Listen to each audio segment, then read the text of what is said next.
Hello बच्चों, चलो और आज पढ़ते हैं केमिकल बॉन्डिंग का लेक्चर नंबर 3 जो कि है लैटिस एनर्जी से रिलेटेड। तो आज का टॉपिक इम्पोर्टेंट है, ध्यान से पढ़ना, लिखना और इसको समझने का प्रयास करना। तो जानेंगे कि लैटिस क्या होता है। लैटिस तो एक्चुअली हम लोग सॉलिड स्टेट अभी कर रहे हैं, तो बहुत सारा चीज़ पढ़ें लैटिस के बारे में। लैटिस क्या होता है, यूनिट सेल क्या होता है, कितने टाइप का होता है। तो अभी थोड़ा सा डिफाइन करेंगे लैटिस को फिर से और देखेंगे कौन लैटिस एनर्जी क्या है और कौन कौन से ऐसे फैक्टर हैं जो लैटिस एनर्जी को प्रभावित करते हैं। तो चलो, आप सबका स्वागत है अपना प्यारा सा चैनल जिसका कोई नाम नहीं है। तो मेरा नाम है, चैनल का कोई नाम नहीं है, तो देखेंगे बाद में। अभी स्टार्ट करते हैं हम लोग केमिकल बॉन्डिंग। तो चलो चले तारों के शहर में, नहीं, केमिकल बॉन्डिंग के दुनिया में। तो टॉपिक है बच्चों आज का हमारा लैटिस एनर्जी। लैटिस एनर्जी जिसको प्यार से जालक ऊर्जा कहते हैं, जालक ऊर्जा। तो क्या होता है लैटिस एनर्जी, उससे पहले हम लोग जानेंगे क्या होता है लैटिस। लैटिस क्या होता है, जालक किसे कहते हैं हम लोग।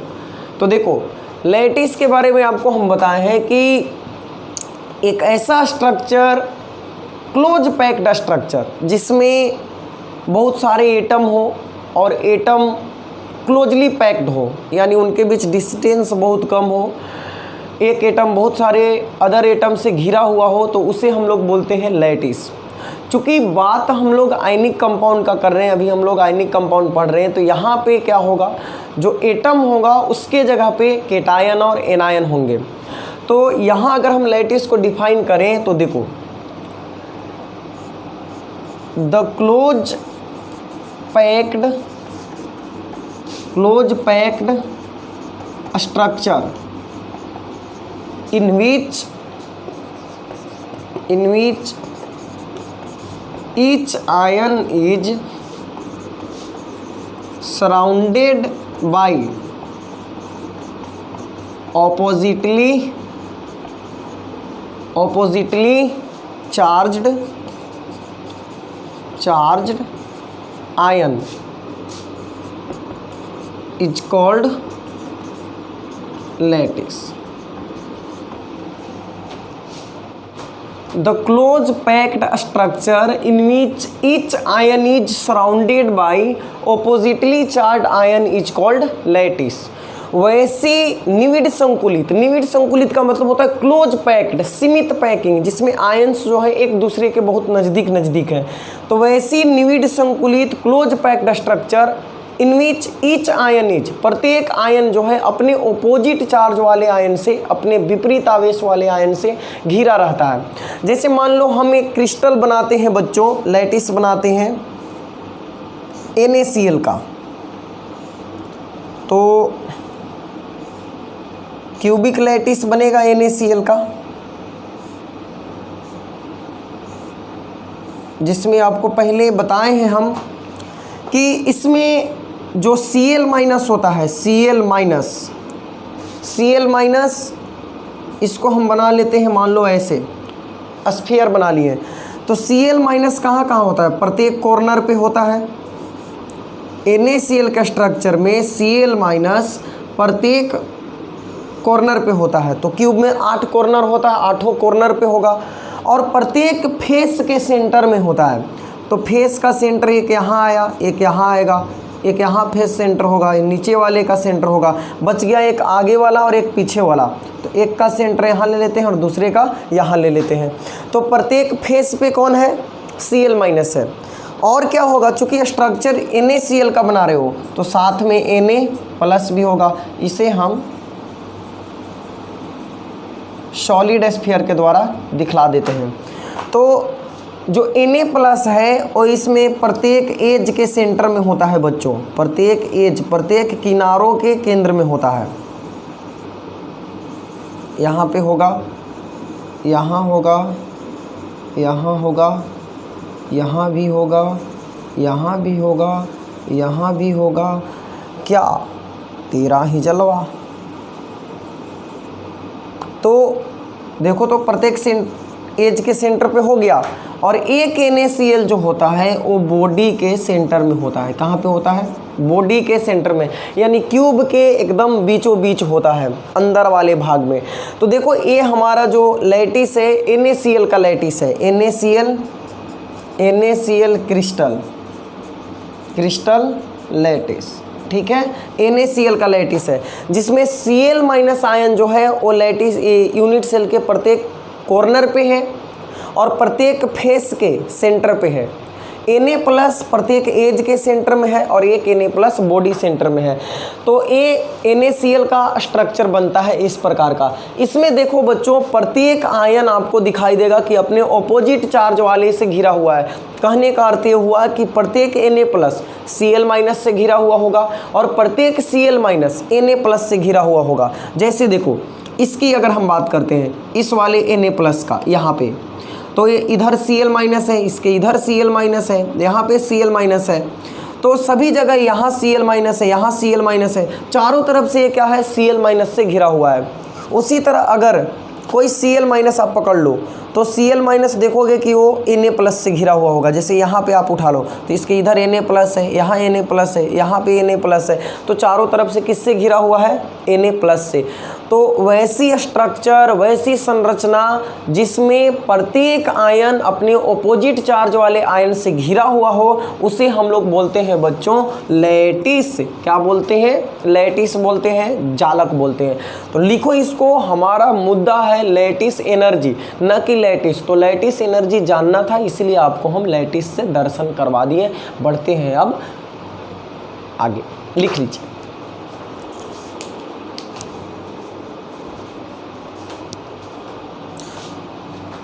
चलो दिलदार चलो, चांद की पार चलो। हालांकि आजकल इस गाने का बोल थोड़ा बदल गया है। क्या बदला है बताते हैं अभी।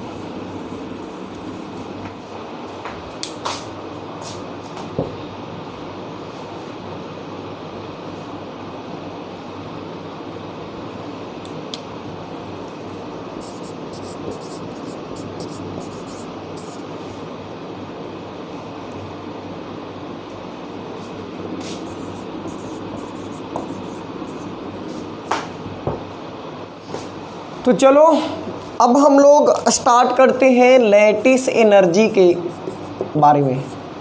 तो जानते हैं क्या होता है लैटिस एनर्जी। बच्चों इसको हम लोग रिप्रेजेंट कर देते हैं U से, ठीक है। और डिफाइन कैसे करेंगे तो ध्यान से देखना और सुनना। The amount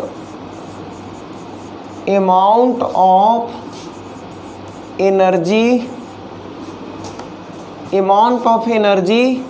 released when 1 mole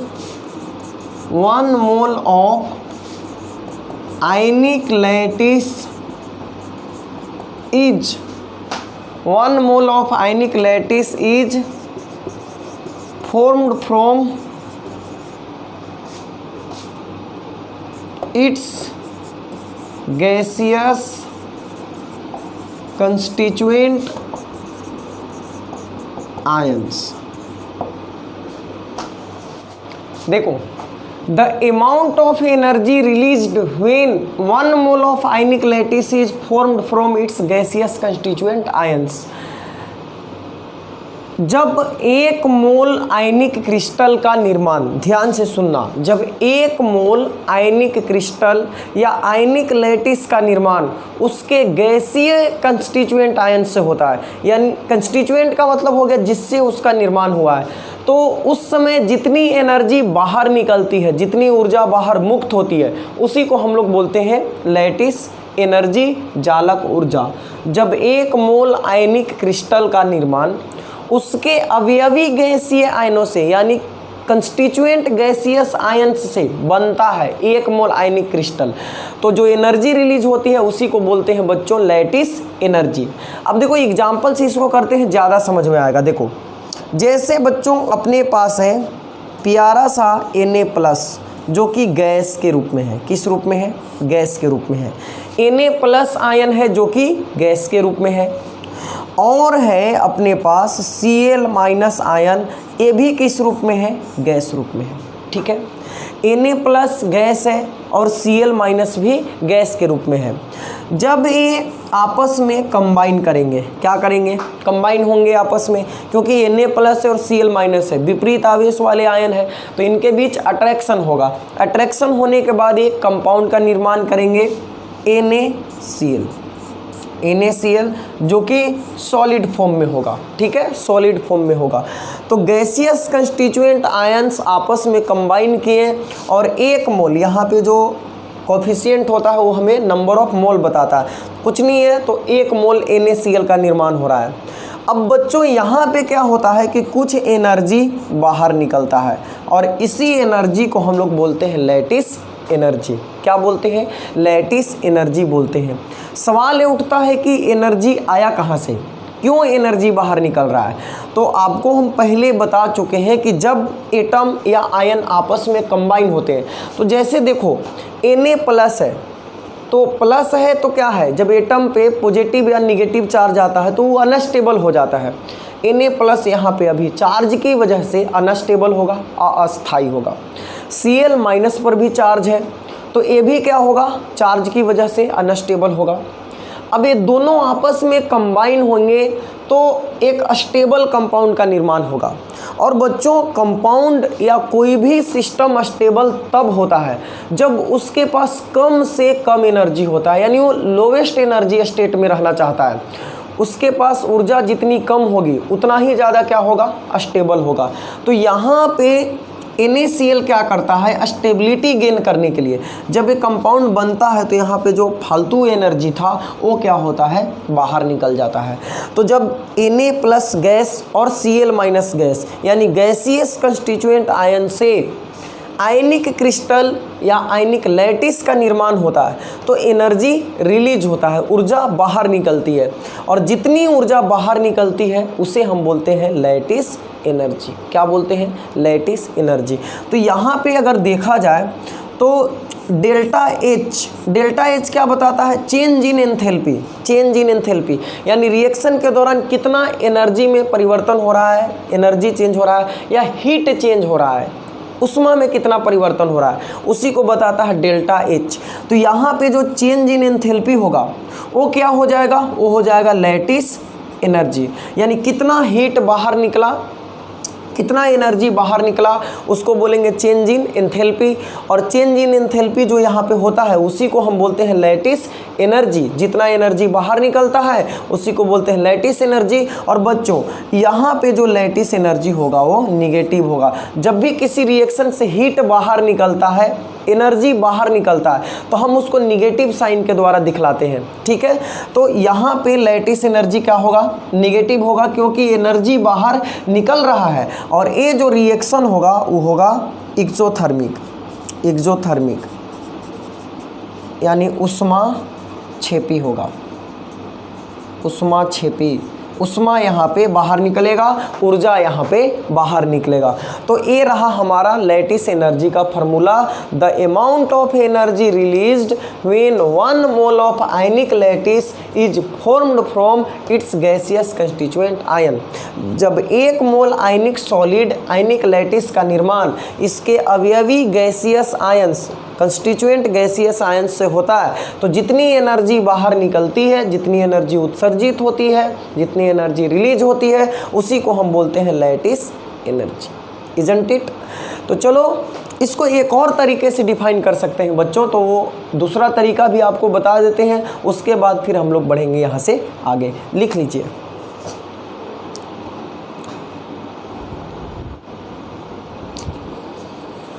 ले चले तुझको तारों के शहर में, धरती पर दुनिया हम प्यार नगर न दे, ले चले तुझको।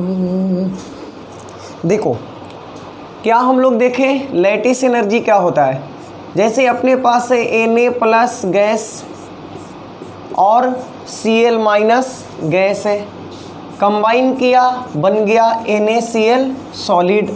जो एनर्जी निकला इसे हम बोलेंगे बच्चों लैटिस एनर्जी। और यहाँ पे लैटिस एनर्जी जो होता है वो हम आपको बताएं क्या होता है, निगेटिव होता है। लेकिन बच्चों इसको हम अलग तरीके से भी जान सकते हैं। जैसे देखो अपने पास बना बनाया NaCl का क्रिस्टल है जो कि सॉलिड फॉर्म में है, ठीक है।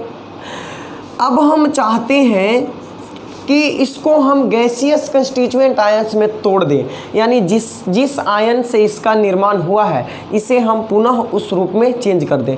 तो होगा क्या, देखो Na प्लस और Cl माइनस के मिलने से बनता है, तो Na प्लस और Cl माइनस के बीच अट्रैक्शन है, अट्रैक्शन फोर्स है। ये दोनों जो है इलेक्ट्रोस्टैटिक फोर्स ऑफ अट्रैक्शन से बंधे हुए हैं, जो कि एक स्ट्रॉन्ग फोर्स है, विद्युत आकर्षण बल से बंधे हुए हैं, जो कि एक मजबूत बल है।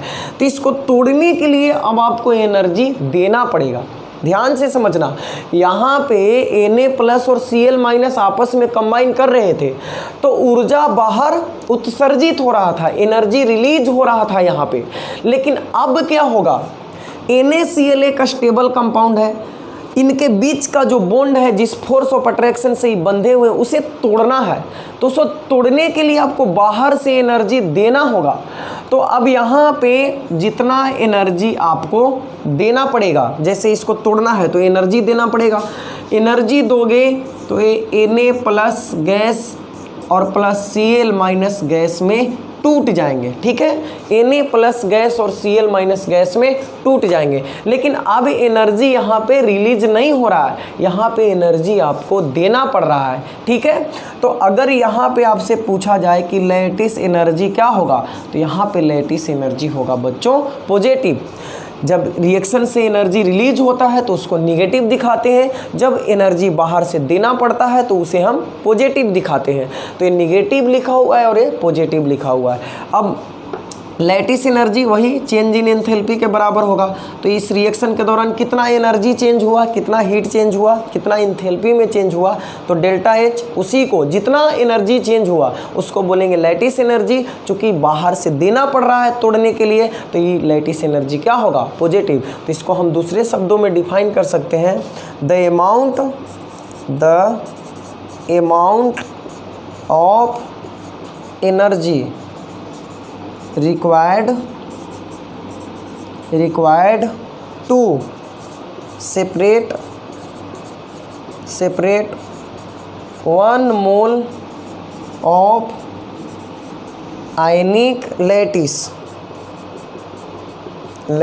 into gaseous ions। तो आप इसे डिफाइन कर सकते हो, the amount of energy required. अभी उसमें क्या हो रहा था, अमाउंट ऑफ एनर्जी रिलीज्ड। जब ये गैसियस आयन से क्रिस्टल का निर्माण हो रहा था, लेकिन इस क्रिस्टल को अब गैसियस आयंस में कन्वर्ट करना है तो अब एनर्जी बाहर से देना पड़ेगा। तो the amount of energy required to separate 1 mole of ionic lattice into gaseous ion. 1 mole ionic lattice को उसके गैसियस कंस्टिट्यूएंट आयंस में तोड़ने के लिए, ब्रेक करने के लिए जितनी एनर्जी की आवश्यकता होती है उसे हम बोलते हैं लैटिस एनर्जी।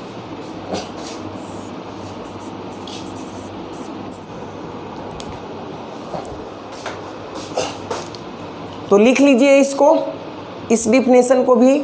और आगे अब हम देखते हैं कि कौन कौन से ऐसे फैक्टर हैं जो लैटिस एनर्जी को प्रभावित करते हैं, या कौन कौन ऐसे फैक्टर हैं जिस पे लैटिस एनर्जी डिपेंड करता है। तो लिखिए जल्दी से इसको, बढ़ते हैं यहाँ से आगे।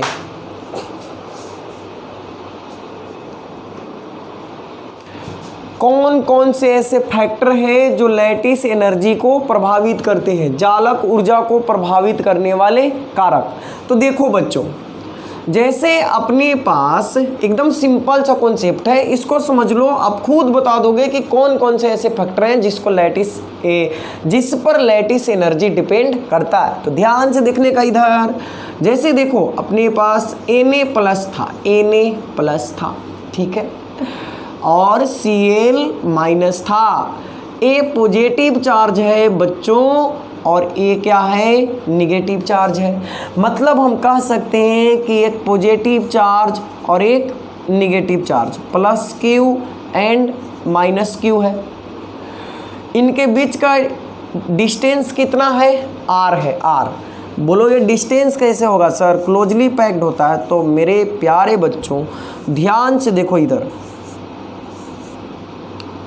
ए है केटायन, केटायन Na प्लस है, और ए है मान लेते हैं एनायन, हालांकि एनायन का साइज बड़ा होता है।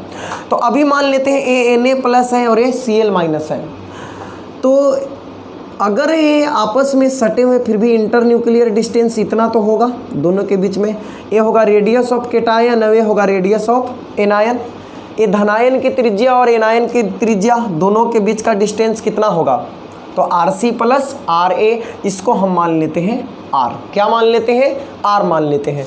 तो आपको मालूम है कि दो charge particle, opposite charge particle के बीच अट्रैक्शन फोर्स लगता है, और ये अट्रैक्शन फोर्स कितना होता है, F इक्वल टू के Q1 Q2 by are square. कितना होता है बच्चों, F बराबर के Q1 Q2 by are square. अब देखो चार्ज का अमाउंट अगर बढ़ाओगे तो फोर्स ऑफ अट्रैक्शन बढ़ेगा, क्योंकि चार्ज के डायरेक्टली प्रोपोर्शनल है, प्रोडक्ट ऑफ चार्ज के डायरेक्टली प्रोपोर्शनल है फोर्स, और जो उनके बीच डिस्टेंस है उसके स्क्वायर का इन्वर्सली प्रोपोर्शनल है।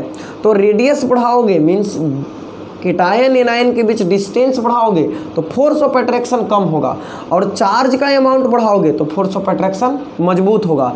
तो हमें क्या करना है कि क्रिस्टल को तोड़ना है मान लो, तो तोड़ने के लिए एनर्जी लगाना होगा जिसे हम बोलेंगे लैटिस एनर्जी। और दो चार्ज पार्टिकल के बीच जितना कम फोर्स ऑफ अट्रैक्शन होगा, फोर्स ऑफ अट्रैक्शन जितना कम होगा उतना कम एनर्जी में हम इसे क्या करेंगे, तोड़ लेंगे। मीन्स ये हुआ कि अगर आवेश अधिक है, चार्ज अधिक है, तो फोर्स मजबूत लगेगा, और फोर्स मजबूत लगेगा तो लैटिस एनर्जी ज़्यादा देना होगा। इसका अर्थ निकला कि सबसे पहला फैक्टर जो लैटिस एनर्जी को प्रभावित करता है वो है चार्ज। क्या है, आवेश है, आवेश। तो बच्चों लैटिस एनर्जी जो होता है, लैटिस एनर्जी वो डायरेक्टली प्रोपोर्शनल होता है चार्ज का, चार्ज का डायरेक्टली प्रोपोर्शनल होता है। आवेश का समानुपाती होता है जालक ऊर्जा, जालक ऊर्जा समानुपाती होता है आवेश का। आवेश जितना अधिक होगा जालक ऊर्जा का मान उतना ही अधिक होगा। चार्ज बढ़ाओगे तो आकर्षण बल आयन के बीच में Na प्लस और Cl माइनस के बीच में, Q प्लस और Q माइनस के बीच में बढ़ जाएगा। तो फोर्स ऑफ अट्रैक्शन जितना अधिक होगा उसको तोड़ने के लिए उतना ही ज़्यादा एनर्जी देना पड़ेगा। दूसरा फैक्टर है बच्चों, देखो इंटर न्यूक्लियर डिस्टेंस, यानी दो चार्ज पार्टिकल के बीच का डिस्टेंस। डिस्टेंस जितना अधिक होगा फोर्स उतना ही कम लगेगा, और फोर्स कम लगेगा तो कम ही एनर्जी में हम आसानी से उसको अलग कर सकते हैं। तो दूसरा जो फैक्टर है वो है हमारे पास डिस्टेंस, डिस्टेंस, या फिर आप लिख सकते हो size of ion, size of ion. Ion का साइज जितना बड़ा रहेगा उनके बीच का डिस्टेंस उतना ही अधिक होगा। आयन का आकार, आयन का आकार। तो जो लैटिस एनर्जी होगा, लैटिस एनर्जी वो इन्वर्सली प्रोपोर्शनल होगा साइज ऑफ आयन का, साइज ऑफ आयन का। आयन का साइज जितना अधिक होगा लैटिस एनर्जी का मान उतना ही कम होगा। तो बच्चों दो फैक्टर हैं जिस पे लैटिस एनर्जी डिपेंड करता है। पहला है चार्ज, चार्ज जितना अधिक होगा लैटिस एनर्जी का मान उतना ही अधिक होगा, और आयन का साइज जितना अधिक होगा लैटिस एनर्जी का मान उतना ही कम होगा। तो लिखिए इसको। अब आगे, अब इस लेक्चर का सबसे इम्पोर्टेंट पार्ट आता है कि हम ढेर सारे क्रिस्टल लैटिस दिया हुआ है, डिसाइड कैसे करेंगे कि किसमें किसका लैटिस एनर्जी अधिक है और किसके लिए लैटिस एनर्जी कम चाहिए। तो बच्चों लैटिस एनर्जी ज्ञात करने का ऐसे कोई फार्मूला नहीं होता है इंडिविजुअल कि आप फार्मूले पे पुट करो और उसका लैटिस एनर्जी कैलकुलेट कर लो। तो कुछ अल्टरनेट मेथड है जिसका यूज करके हम लोग लैटिस एनर्जी फाइंड करेंगे, कंपेयर करेंगे दो क्रिस्टल लैटिस के बीच, और फिर एक बोर्न हैबर साइकिल होता है जो थर्मोडाइनेमिक्स का टॉपिक है, ऊष्मागतिकी का। तो जब थर्मोडाइनेमिक्स पढ़ेंगे तो वहाँ पे हम आपको बताएंगे जो हेस लॉ के थ्रू किया जाता है, वहाँ भी हम लैटिस एनर्जी फाइंड करते हैं। लेकिन अभी हम केमिकल बॉन्डिंग में जितना यूज है उतना आपको सिखाएंगे लैटिस एनर्जी कैलकुलेट करने के लिए। लिखिए इसको, बढ़ते हैं यहाँ से आगे।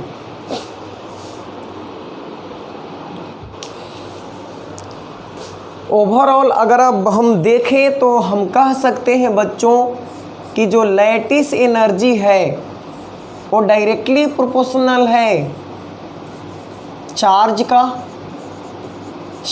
का और इन्वर्सली प्रोपोर्शनल है साइज का। आयन का साइज जितना अधिक होगा लैटिस एनर्जी का मान उतना ही कम होगा। चार्ज जितना अधिक होगा आयन पे लैटिस एनर्जी का मान उतना ही अधिक होगा। आपको हम एक सिंपल ट्रिक बताते हैं लैटिस एनर्जी फाइंड करने का, ठीक है। कैसे आप कंपेयर करोगे किसी भी चीज़ का लैटिस एनर्जी को, तो ध्यान से देखो, 3-4 चीज़ आपको याद रखना है बिल्कुल, उसके बाद आप फाइंड करने लग जाओगे लैटिस एनर्जी। पहली बात कि लैटिस एनर्जी जो होता है वो डायरेक्टली प्रोपोर्शनल होता है Q प्लस का, यानी धनायन पे केटायन पे कितना चार्ज है उसका डायरेक्टली प्रोपोर्शनल होता है लैटिस एनर्जी। चार्ज जितना अधिक होगा लैटिस एनर्जी का मान उतना ही अधिक होगा, ठीक है। दूसरा आपको याद रखना है कि लैटिस एनर्जी एनायन के चार्ज का भी डायरेक्टली प्रोपोर्शनल होता है, यानी केटायन के चार्ज से अगर कंपेयर ना कर पाओ तो हम किसको देखेंगे, एनायन के चार्ज को देखेंगे। तो एनायन का चार्ज भी जिसका अधिक होगा लैटिस एनर्जी उसका अधिक होगा। उसके बाद तीसरा चीज़ आपको याद रखना है, लैटिस एनर्जी इन्वर्सली प्रोपोर्शनल होता है रेडियस ऑफ केटायन का, यानी केटायन की त्रिज्या, केटायन का साइज जितना बड़ा होगा लैटिस एनर्जी का मान उतना ही कम होगा। और एक लास्ट चीज़ आपको याद रख लेना है कि लैटिस एनर्जी इन्वर्सली प्रोपोर्शनल होता है रेडियस ऑफ एनायन का भी। एनायन का रेडियस जितना अधिक होगा लैटिस एनर्जी का मान उतना ही कम होगा। तो ये चारों याद रखोगे बच्चों तो इससे रिलेटेड जितना भी क्वेश्चन आता है कंपटीशन में आप आसानी से कर सकते हो। तो हम 4 पार्ट में इसको इसलिए डिवाइड कर दिए कि सारे टाइप का क्वेश्चन, जितने भी टाइप का क्वेश्चन होता है आपको एक बार में समझ में आ जाएगा, एक बार में आप सीख जाओगे। ऐसे अगर हम चार्ज साइड से करेंगे तो भी कर सकते हैं, लेकिन आप बेहतर होगा कि आप इसी को ध्यान में रखना कि चार्ज ऑफ केटायन देखेंगे, अगर यहाँ से पता चल जाता है तो ठीक है, नहीं तो अगर केटायन सिमिलर है तो हम एनायन को देखेंगे, एनायन पे अगर अधिक चार्ज है तो उसका लैटिस एनर्जी अधिक होगा। अगर एनायन से भी ना पता चले तो फिर रेडियस देखेंगे केटायन का, अगर यहाँ रेडियस सेम है केटायन का तो एनायन का रेडियस देखेंगे। इसके अलावे और कोई भी आपको तरीका इससे बाहर कोई भी क्वेश्चन आपको नहीं मिलेगा। तो चलो कुछ क्वेश्चन आपको हम करवाते हैं। देखो, जैसे पहला क्वेश्चन हम लेते हैं, हमें कंपैरिजन करना है MgCl2 एंड AlCl3 में। लैटिस एनर्जी की बात हो रहा है बच्चों, लैटिस एनर्जी की, कि MgCl2 और AlCl3 इन दोनों में किसका लैटिस एनर्जी का मान अधिक होगा।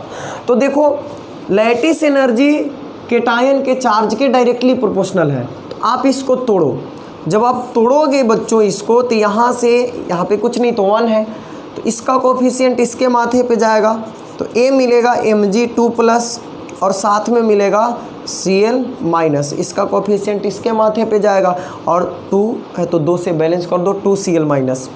फिर इसको तोड़ते हैं, A यहाँ जाएगा, Al3+ हो जाएगा प्लस 3Cl- आ जाएगा।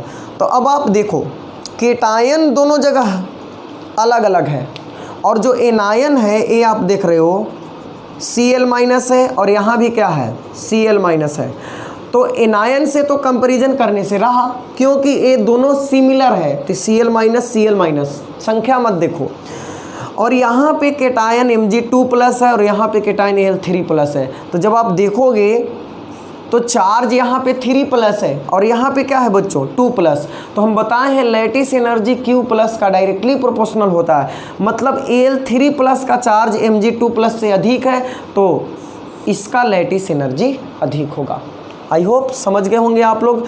चार्ज देखेंगे, चार्ज तोड़ लेंगे, इसको ब्रेक कर लेंगे आयंस में, और फिर देखेंगे केटायन का चार्ज। तो केटायन का चार्ज देख रहे हैं कि इस पे 2+ है और इस पे 3+ है, तो जिसका चार्ज अधिक होगा उसका लैटिस एनर्जी अधिक होगा। इसमें आते हैं, अगर इस तरह का यहाँ से कुछ ऐसे क्वेश्चन होते हैं जो केटायन से आपको पता न चलेगा। जैसे यहाँ पे हम एग्जाम्पल ले लेते हैं MgCl2 और MgO, इसमें कंपैरिजन करना है MgCl2 और MgO। तो देखो बच्चों ध्यान से, यहाँ पे अगर आप इसको तोड़ते हो तो आपको मिलेगा Mg2+ + 2Cl-, कोई दिक्कत। इसका कोफिशिएंट यहाँ पे गया Mg2+, यहाँ पे 1, तो 1- हो गया, 2 क्लोरीन था, 2 से बैलेंस कर दिए। MgO को ब्रेक करोगे तो मिलेगा Mg2+ + O2-। अब देखो एक केटायन तो जो है वो दोनों जगह सेम है, यहाँ भी Mg2+ है और यहाँ भी Mg2+ है, तो क्या आप इस पे बना सकते हो? इसको नहीं बना सकते, क्योंकि केटायन का चार्ज दोनों जगह पे क्या है? सिमिलर है। तो अब आपको देखना पड़ेगा एनायन का चार्ज। तो यहाँ पे देखो Cl- है, यानी यहाँ पे -1 चार्ज है और यहाँ पे -2 चार्ज है, तो जिसका चार्ज अधिक होगा उसका लैटिस एनर्जी अधिक होगा। तो यहाँ पे MgO का लैटिस एनर्जी अधिक होगा। समझ गए? केटायन का चार्ज, केटायन अगर सिमिलर हो जाए तो फिर हम एनायन को देखेंगे, और एनायन में जिस पे चार्ज अधिक होगा उसकी लैटिस एनर्जी अधिक होगी। अब देखो चार्ज से कभी कभी आप पता नहीं कर सकते हो, आपको साइज देखना पड़ेगा। जैसे एक एग्जांपल लेते हैं LiCl और NaCl, LiCl और NaCl, इसमें हमें पता करना है बच्चों। तो जब आप इसको तोड़ोगे तो Li+ + Cl- मिलेगा, और जब इसको तोड़ोगे तो Na+ + Cl- मिलेगा। ठीक है, Li+ + Cl-, Na+ + Cl-। अब देखो यहाँ पे कंपैरिजन करना है, तो Cl- और Cl- सिमिलर है, तो इससे आप कैलकुलेट नहीं कर सकते हो। अब आ जाओ Li+ और Na+, तो अगर आप चार्ज देखते हो तो इसका भी +1 चार्ज है और इसका भी +1 चार्ज है, तो चार्ज से तो आप कैलकुलेट ही नहीं कर सकते हो। क्लोरीन सिमिलर हो गया, तो इसका तो कहानी ख़त्म है यहीं पे। ठीक, अब बच गया ये दोनों बच्चों Li+ और Na+, तो इसका भी चार्ज तो सेम है ना, तो चार्ज से कहाँ से कैलकुलेट करोगे? तो अब यहाँ पे देखना पड़ेगा साइज। तो हम जानते हैं कि लिथियम का साइज सोडियम से क्या होता है? छोटा होता है। आप जब पीरियोडिक टेबल में आओगे तो hydrogen, lithium, sodium, potassium, rubidium, caesium और फ्रांसियम होता है ग्रुप 1 में। तो जैसे जैसे ग्रुप में नीचे जाते हैं वैसे वैसे साइज बढ़ता है। तो लिथियम का जो साइज है, साइज लिथियम का जो है वो छोटा है सोडियम से, तो जिसका साइज बड़ा होगा उसका लैटिस एनर्जी कम होगा, क्योंकि साइज का इन्वर्सली प्रोपोर्शनल है। तो साइज बड़ा है सोडियम का, यानी Na+ का साइज Li+ से बड़ा होगा, तो इसका लैटिस एनर्जी कम होगा, यानी NaCl का लैटिस एनर्जी LiCl से कम होगा, क्योंकि Na+ का साइज बड़ा है, तो साइज का इन्वर्सली प्रोपोर्शनल होता है। एक क्वेश्चन लेते हैं जो एनायन से कंपैरिजन करेंगे, जैसे KCl और Ki। अब यहाँ पे देखो KCl और Ki, इसमें कंपैरिजन करना है किसका लैटिस एनर्जी अधिक होगा। तो आप इसको तोड़ो बच्चों, K+ + Cl-, और इसको तोड़ोगे तो K+ + I- होगा। अब देखो ये तो गया काम से, क्योंकि K+ दोनों में है, तो ये सिमिलर हो गया। इससे अब लैटिस एनर्जी कैलकुलेट नहीं होगा, क्योंकि इनके बीच कोई डिफरेंस नहीं है, चार्ज का न साइज का। अब बच गया Cl- और I-। तो देखो बच्चों चार्ज दोनों का सेम है, यहाँ भी -1 चार्ज है, यहाँ भी -1 चार्ज है, लेकिन जब यहाँ पे साइज की बात करो तो फ्लोरीन, क्लोरीन, ब्रोमीन और आयोडीन, आयोडीन का साइज क्लोरीन से बहुत बड़ा होता है, क्योंकि ग्रुप में नीचे जाने पे साइज बढ़ता है। तो अगर साइज की बात करते हो तो आयोडीन का साइज बड़ा है क्लोरीन से, तो साइज बड़ा होता है तो लैटिस एनर्जी कम होता है, यानी KCl का लैटिस एनर्जी का मान Ki से अधिक होगा। तो इस तरह से हम लोग देखें कि लैटिस एनर्जी इतने तरीके से हम कैलकुलेट कर सकते हैं। आपका कोई भी क्वेश्चन किसी भी बुक का इस कॉन्सेप्ट से बाहर नहीं होगा बच्चों। ये छोटा सा क्षेत्र में गागर में सागर भरने जैसा आपको हम बता दिए हैं। इसी को अगर हम सेपरेटली पढ़ाते सबको तो ढेर सारा टाइम लगता, तो आपको कम समय में बहुत सारा चीज़ हम सिखा दिए। तो इतने तरह का ही क्वेश्चन आपको लैटिस एनर्जी से देखने को मिलेगा। तो लिख लीजिए इसको। कुछ क्वेश्चन आपको प्रैक्टिस के लिए देते हैं और बनवाते हैं आपसे भी, और फिर आगे हम डिस्कस करेंगे उसको। लिखिए इसको।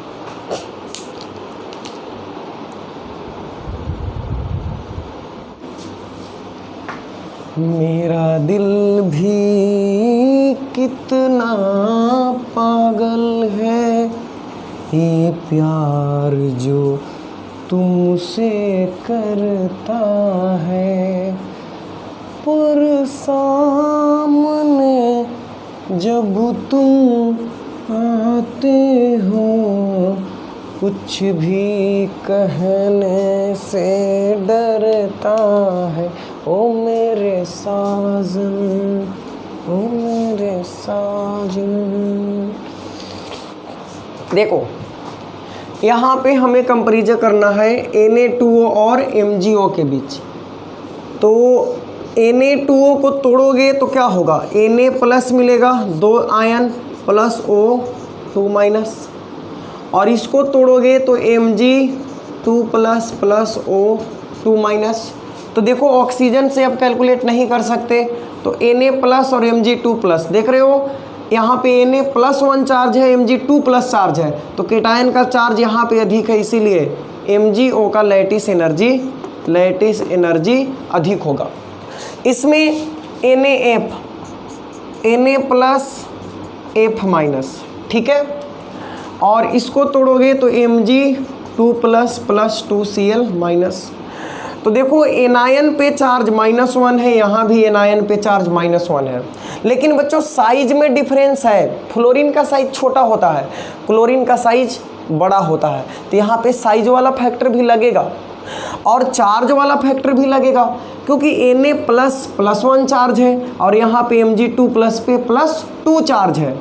तो अब समस्या है कि चार्ज के अकॉर्डिंग हम लोग देखें कि साइज के अकॉर्डिंग देखें, क्योंकि अगर साइज के अकॉर्डिंग देखोगे तो फ्लोरीन का साइज क्लोरीन से छोटा है, तो यहाँ पे अधिक हो जाना चाहिए। लेकिन चार्ज का देखोगे तो Mg2 प्लस का चार्ज सोडियम के चार्ज से अधिक है। लेकिन आप हमेशा ध्यान रखना कि जब भी आप लैटिस एनर्जी कैलकुलेट करो और ऐसा कंडीशन आ जाए कि दोनों लग रहा हो, दोनों फैक्टर डोमिनेंट हो रहा हो, तो आप हमेशा चार्ज वाले को कंसीडर करोगे, आवेश को कंसीडर करोगे। तो यहाँ पे देखो हम इसको कंसीडर नहीं करेंगे, हम देखेंगे Mg2 प्लस पे चार्ज अधिक है, Na प्लस पे कम है, तो MgCl2 का लैटिस एनर्जी अधिक होगा। ठीक है, लिख लीजिए इसको।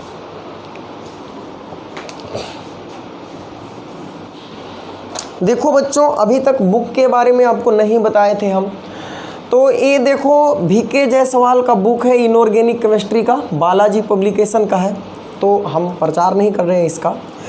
ये बुक अच्छा है प्रैक्टिस करने के लिए, क्वेश्चन प्रैक्टिस करने के लिए। Inorganic chemistry VK Jaiswal, JEE mains और एडवांस दोनों के लिए है। तो इसमें आपको मिल जाएगा इनऑर्गेनिक का कौन कौन सा चैप्टर है। इसमें पीरियोडिक टेबल है, केमिकल बॉन्डिंग बेसिक है, केमिकल बॉन्डिंग एडवांस है, coordination compound, metallurgy, S block, P block, D block, types of reaction, qualitative inorganic analysis और इन्वायरमेंटल केमिस्ट्री। तो ये 11 चैप्टर है इसमें, लेकिन सिर्फ क्वेश्चन है बच्चों, इसमें कुछ नहीं दिया है। तो जितना हम पढ़ा रहे हैं वो बहुत है, मोर देन इनफ है जेई और मेन और एडवांस के सिलेबस के लिए। तो जो सवाल आता है इनऑर्गेनिक से उतना आपसे बन जाएगा और क्वेश्चन प्रैक्टिस आप इस बुक से कर सकते हो। तो चलो इसमें से कुछ क्वेश्चन हम आपको अभी करवाते हैं लैटिस एनर्जी से। देखो यहाँ पे एक एक टॉपिक का क्वेश्चन है, जैसे आयनिक बॉन्ड आपको हम पढ़ा दिए तो आयनिक बॉन्ड से क्वेश्चन है। यहाँ पे देखो लैटिस एनर्जी से रिलेटेड क्वेश्चन है, तो लैटिस एनर्जी से रिलेटेड करीब 16 से 24 यानी 8 क्वेश्चन इसमें है। तो बाकी का क्वेश्चन आपको मेरे टेलीग्राम चैनल जिसका नाम है IIT गुरुकुल, वहाँ पे क्वेश्चन आपको देखने को मिल जाएगा। और वहाँ पे आप ज्वाइन कर, आप टेलीग्राम चैनल पे सर्च करोगे IIT गुरुकुल तो मेरा पिक लगा हुआ आ जाएगा, वहाँ पे क्लिक करोगे आप ग्रुप ज्वाइन कर लोगे। ग्रुप नहीं चैनल है तो आप उसको ज्वाइन कर लेना, सब्सक्राइब कर लेना और उसमें हम इसका PDF प्रोवाइड कराएंगे, ठीक है। तो चलो कुछ क्वेश्चन है जो आपको बताना है। क्वेश्चन है बच्चों, the lattice energy, the lattice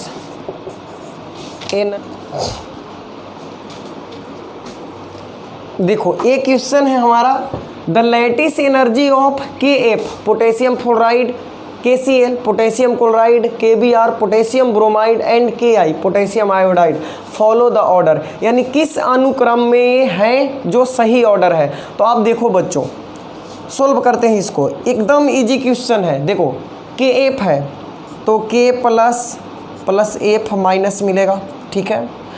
KCl है तो K प्लस और प्लस Cl माइनस मिलेगा।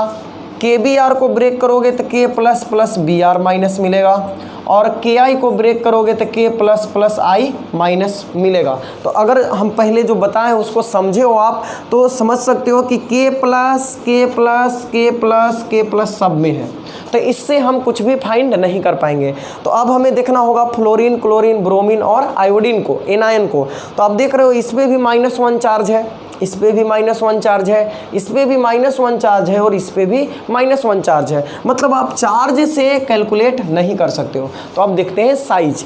तो साइज का ऑर्डर अभी हम बताएं कि ग्रुप में ऊपर से नीचे जाते हैं तो साइज क्या होता है, बढ़ता है। तो फ्लोरीन का साइज सबसे छोटा, उससे बड़ा क्लोरीन का, उससे बड़ा ब्रोमीन का और सबसे बड़ा आयोडीन का। आप जानते हो कि साइज बढ़ता है तो लैटिस एनर्जी का मान घटता है, यानी KF वाले का लैटिस एनर्जी सबसे अधिक होगा और KI वाले का लैटिस एनर्जी सबसे कम होगा।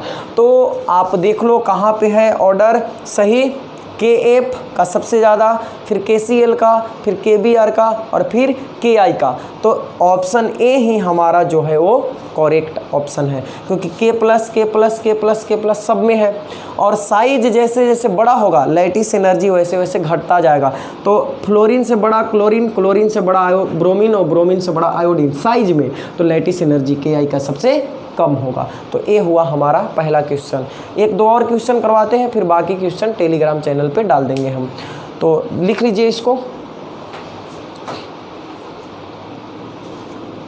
मिटा दूं, मिटा देता हूँ।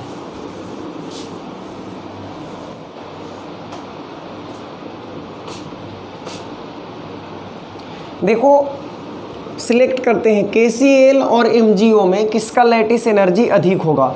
तो आप देखोगे कि यहाँ पे K प्लस Cl माइनस है और इसको तोड़ेंगे तो Mg2 प्लस O2 माइनस है, ठीक है।